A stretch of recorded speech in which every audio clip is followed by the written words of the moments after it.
유다를 어떻게 해야 돼요? 유다를 침소, 자기 침소로 끌어들여서 그곳에서 죽여야 돼요. 그게 타말이란 말이에요. 그래서 타말은 타보 mem렛이거든요. 그러면 타보라는 게 십자가라 했잖아요. 그죠? 십자가에서 완성해 놓겠다라는 거예요. 그렇죠? 십자가의 사역, 진리의 흐름으로 말미암아 그리스도는 우리 안에서 발견된다라고 얘기를 하는 거죠. 그런데 잘 보세요. 지금 관계를 볼 때는 며느리와 시아버지란 말이에요. 그런데 그 유다의 아들은 엘, 오난, 세라란 말이에요. 그런데 엘과 오난은 죽어요. 다말한테. 그렇죠? 그 다음에 세라는 장성하기까지 기다리라 해놓고 며느리 다말을 내쫓아버려요. 그래놓고 장성함을 받는데도 부르지를 않아. 그러니까 이제는 다시금 유다의 사역에서 수아를 취했거든요. 수아를 취했는데 그 딸이 죽어버렸어요. 딸을 낳는데. 그러놓고 나서 위로를 얻으려고 그저 그 친구한테로 간단 말이에요. 딥나세라로.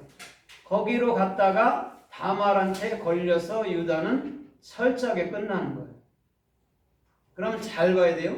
오늘 하나님은 누구를 통해서 일을 하길 원하냐면 유다를 통해서 일을 하길 원하는데 유다는 자기 자녀를 통해서 일을 하려 했던 거예요. 근데 하나님은 아니야. 내가 너를 통해서 다말을 통해서 너와 다말을 통해서 내가 반드시 베레스와 세라를 하면서 내가 예수 그리스도를 얘기해 줄 거야. 예수 그리스도를 통해서 일에 갈 거야를 정확히 설명하고 있는 거예요. 그러나 유다도 그 뜻을 알지 못해요. 그런데 하나님만이 그 뜻을 갖고 움직이는데 다말은 정확히 하나님의 뜻을 갖고 있었단 말입니다. 그러면 반드시 그 아버지, 그렇죠? 유다라는 아버지잖아요. 시아버지도 아버지잖아요. 그렇죠? 아버지의 씨를 내가 어떻게 마음으로 가져야 되겠다라고 여러분들 다말은 생각한 거예요. 그때 유다가 훗날 그에게 고백할 때 뭐라고 그래요? 그대는 나보다 옳도다라고 얘기한단 말이에요.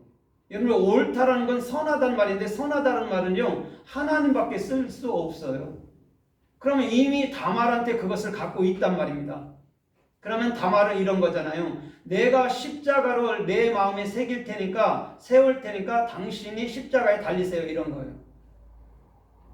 그때 정확히 그가 뭐라고 그래요? 담보물을 달라고 그럽니다. 다말이. 그때 도장끈 지팡이를 줬어요.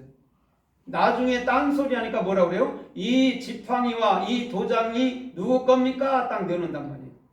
그때 꼼짝없이 여러분 뭐냐면 유다는 다말에게 여러분 뭐냐면 당신은 선합니다 라고 얘기하는 거죠. 그러면 유다는 지금 다말을 가르쳐 말할 때 뭐냐면 당신은 하나님의 사람이고 당신은 참교회입니다 이런 걸 고백하기도 하는 것이죠. 그러면 오늘 저와 여러분들도 마찬가지잖아요. 그죠? 우리도 정확히 마음에 십자가를 품어놓고 예수와 내 사람의 생각이라는 걸 거기에 달아버려야 돼. 누가? 내 자신이. 그럼 우리는 2000년 전에 이스라엘에 있다 해도 예수님은 십자가에 반드시 우리를 통해서 못 박아버려야 돼요.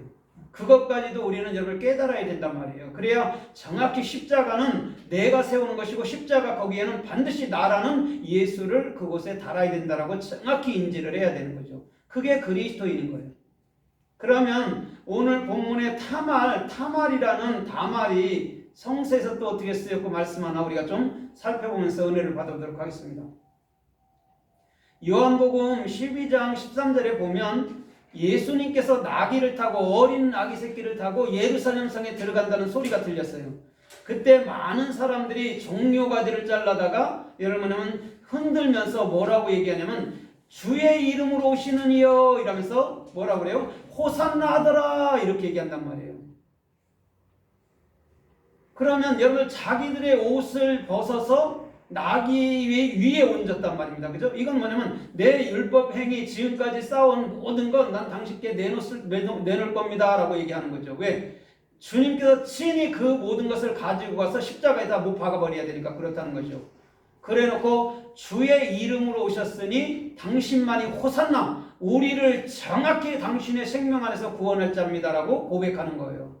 근데 거기에 종려나무가 쓰였단 말입니다. 종려나무 가지가. 그럼 뭐냐면 십자가에서 완성시킬게 이런 얘기거든요. 아, 주님은 십자가에 돌아가셔야 완성이네요. 이거를 고백하는 장면이란 말입니다. 그것을 구원, 호산나라고 얘기한단 말입니다. 오늘 저와 여러분들도 마찬가지예요. 타말이라는 정확히 예를 들면 그 중심을 우리가 마음으로 해야 될 때에 유다와 다말이 시아버지와 며느리 관계 그런 얘기가 아니고 그 아버지의 씨를 내 안으로 가져야 되는 정확한 성도들의 중심을 표현한 낱말이란 말이죠. 그래야 복음이 해결되는 거예요. 그렇지 않으면 부끄러운 일이 되는 거죠. 복음이. 정확히 우리는 아버지의 씨를 가져야 되는 거구나를 알아야 되는 거죠. 그것을 설명할 때에 다말이라고 얘기한단 말이죠. 그래서 요한계시록 7장 9절에서도 뭐라고 그래요? 14만 4천이 인치고 난 다음에 그 일 후에 이렇게 말해요. 흰 무리들이 종려가지를 들고 뭐라고 그래요? 하나님께 세세토록 영광이 있도다라고 여러분 주님께 거룩하다 거룩하다라고 찬미를 하고 있단 말이죠. 종려가지를 들고 그랬단 말이죠. 오늘 분명히 그런 거예요. 우리가 14만 4천이 뭐냐? 십자가에서 내 생각이 완벽하게 죽어지고 뭐냐면 그리스도께로 넘어온 자가 14만 4천이라는 정확한 성도들의 숫자를 얘기하는 거예요. 그러면 성도들이라는 것은 절대 단 하나도 잃어버리지 않는다고 얘기했단 말입니다. 요한복음 21장에서도 물고기가 153마리잖아요. 그죠? 그것도 성도 이름의 숫자란 말이에요. 그물에 걸려있는 거는요, 단 한 마리도 잃어버리지 않아요. 주님. 그래서 우리가 주님을 신뢰하고 사는 거예요. 하물며 만물이 예수님께로 나아갔으니 뭐라고 그래요? 다시 예수님께로 나왔으니 예수님께로 돌아갈지어다 그렇게 말했습니다. 그래서 로마서 8장에 보면 피조물들이 고대하는 거라고 그랬어요. 그죠? 하나님의 아들들이 나타나기를 원한다고 로마서 1장과 로마서 8장에서 얘기를 한단 말이에요. 피조물들이.